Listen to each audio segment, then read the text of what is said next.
All right. So you wanted to take a deep dive into 2024. Yeah. And you sent us Welcome to the Dumpster Fire as your source material. Mm-hmm. I got to say, that's it's a choice. I mean, yeah, 2024 had its moments. Yeah. But was it really dumpster fire levels of bad? I think the book takes a very particular comedic approach.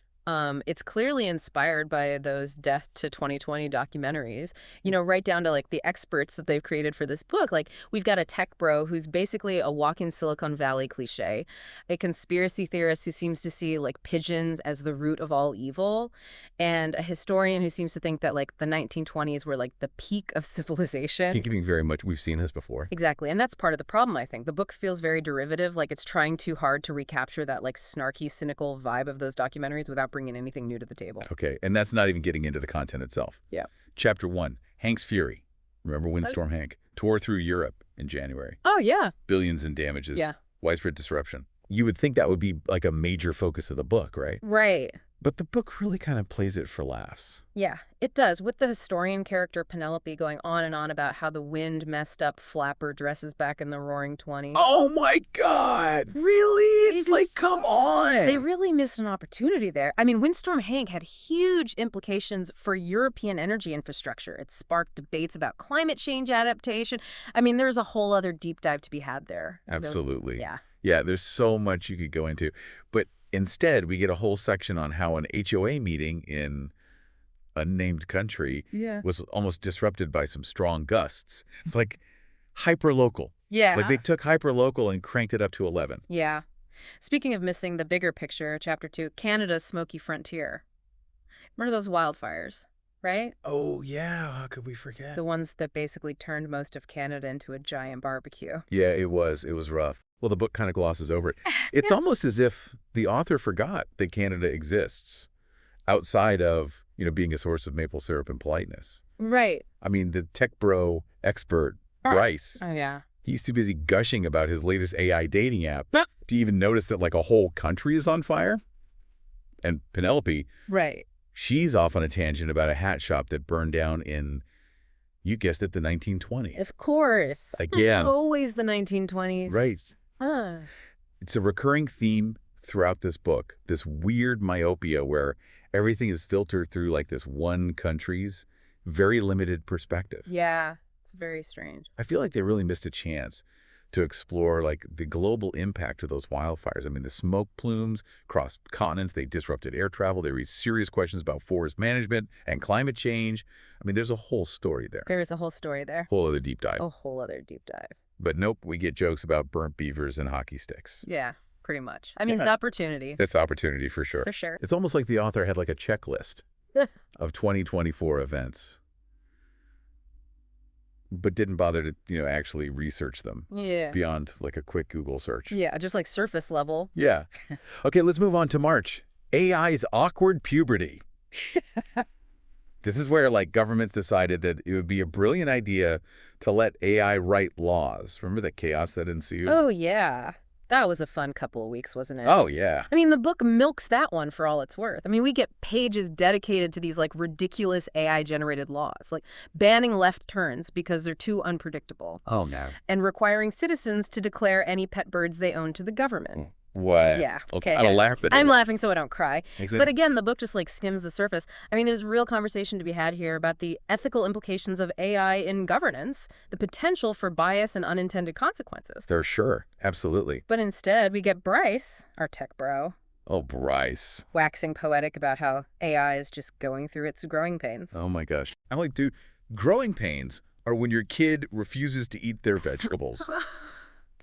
Not when your legal system is spitting out laws that make zero sense. It's all very like move fast and break things. Right. Silicon Valley bro culture, isn't it? Yeah. No thought for the real world impact?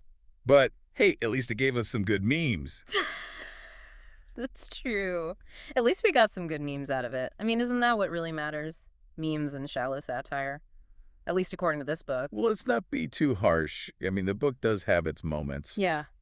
But yeah, it's definitely missing some depth. Yeah, I would say so. It's like the author took a really interesting premise, a satirical look at 2024 through the lens of these outlandish characters, and then just kind of phoned it in. Okay, Yeah.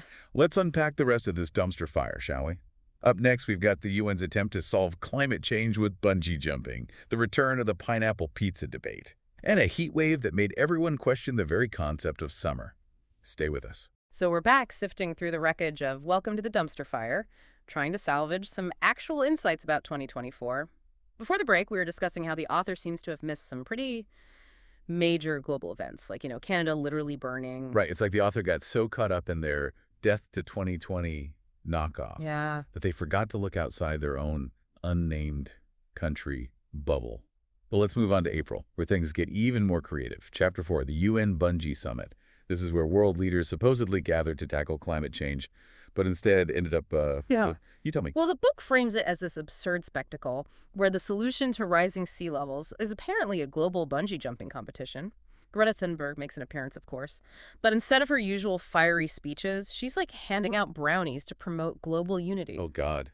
And let's not forget Chad, our resident extreme sports enthusiast. His big idea, turn the entire climate summit into a giant obstacle course. Because apparently the best way to solve a global crisis is to see who can zip line across the Amazon rainforest the fastest. It's all very like peak 2024, except not really. The author seems to have missed the actual UN climate summit that year, which, while not exactly a roaring success, at least involved, actual policy discussions. Right. I mean, there were some pretty groundbreaking renewable energy initiatives launched, agreements on deforestation, even some progress on carbon tariffs. But nope, none of that made it into the book. Instead, we get jokes about world leaders getting tangled in bungee cords. Yeah, it's a shame, really, because there's a real opportunity here to explore the complexities of international climate negotiations, the challenges of reaching consensus, the role of activism. But the author seems content to just throw a bunch of silly gags at the wall and hope something sticks. Yeah. Okay, let's try to salvage some dignity from this dumpster fire. Chapter 5, The Great Pineapple Debate 2.0. Remember when an AI glitch caused a global meltdown over pineapple as a pizza topping? Ah, yes, because that was clearly the most pressing issue of 2024. Hmm. I mean, the book dedicates an entire chapter to this faux controversy, with characters launching social media campaigns, organizing protests, and even writing angry letters to the editor. It's like the author took a page from the Death to 2020 playbook Mm. and thought, hey, remember that bit about the murder hornets? Let's do that again, but with pineapple. Yeah, except, the murder hornets were a real thing. This pineapple pizza debate. It's just a manufactured controversy designed to distract from, well, everything else that was happening in the world. Right. Like, for example, the fact that global food prices were skyrocketing. Millions were facing food insecurity, actual problems. But nope. Let's focus on whether or not a tropical fruit belongs on a pizza. It's almost insulting, isn't it? To the reader, I mean. It's like the author is assuming we're all so easily amused by these trivial manufactured controversies that we won't even notice the real issues being swept under the rug. Well, let's give the author the benefit of the doubt. Maybe they were trying to make a point about how easily we get distracted by the superficial, how social media can amplify these meaningless debates. Maybe. Or maybe they just ran out of ideas and figured, hey, everyone loves pineapple on pizza, right? All right, let's move on before I lose all faith in humanity. Chapter 6, Reality TV Politics. This is where things start to feel a little too close to home. Remember The Candidate, the reality show where politicians competed in ridiculous challenges to win votes. Oh, yeah. It's like someone took the Hunger Games and mashed it up with Big Brother, Yeah. and then threw in a dash of Squid Game for good measure. And you've got politicians battling it out in obstacle courses, participating in cook-offs, even doing dance-offs to win over voters. It's also absurd. And yet it doesn't feel that far-fetched, does it, given the current state of politics, where image and entertainment value often trump substance and policy? Right. Exactly. The book seems to be suggesting that we're not that far off from a world where elections are decided by who can go viral on TikTok, and where politicians are more concerned with their brand than with actual governing. It's a scary thought, but it's also a thought-provoking one. The book forces us to ask ourselves, what role does entertainment play in our political discourse, and are we comfortable with the direction things are heading? It's a question worth pondering. But for now, let's take a break from the political arena and head back to the real world, where things are about to get toasty. When we come back, we'll be diving into Chapter 7, the mega heat wave, where the planet decides to crank up the thermostat and see what happens. Stay tuned.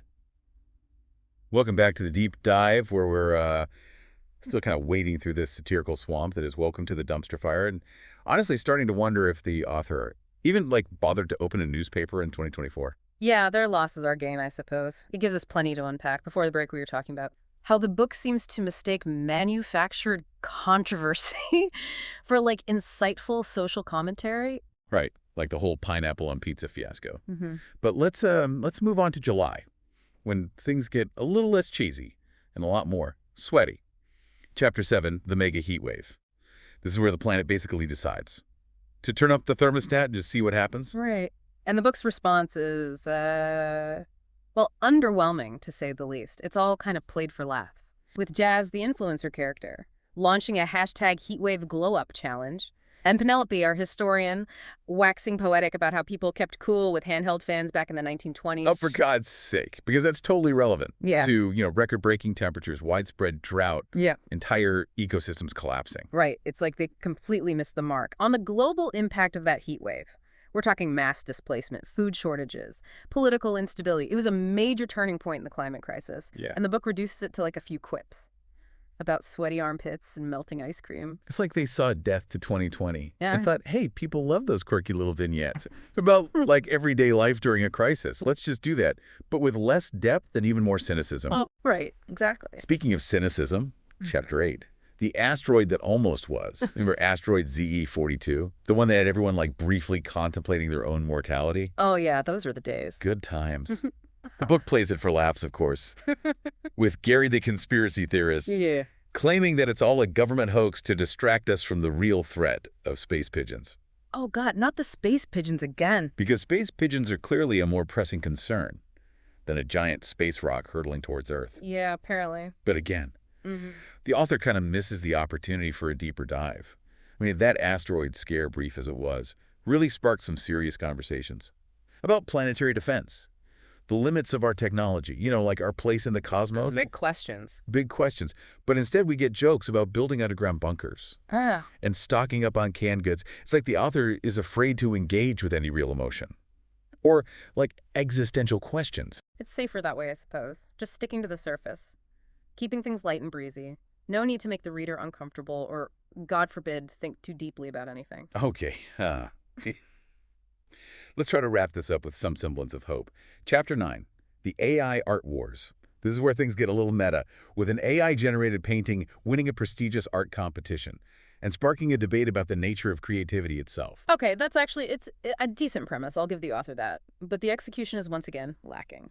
It all boils down to a bunch of tired tropes about technology versus humanity, with Bryce the tech bro arguing that AI is like the future of art, and Penelope, our historian, lamenting the loss of human touch. Right. It's like they took a complex philosophical debate and reduced it to a Twitter argument between a tech evangelist and a grumpy Luddite. Yeah, pretty much. Okay. Let's just power through the last few chapters before my brain melts from all this shallow satire. Chapter 10, The Spooky Economy, takes us to Halloween, where the global economic downturn has forced everyone to get creative with their costumes and decorations. It's a cute concept, I'll admit.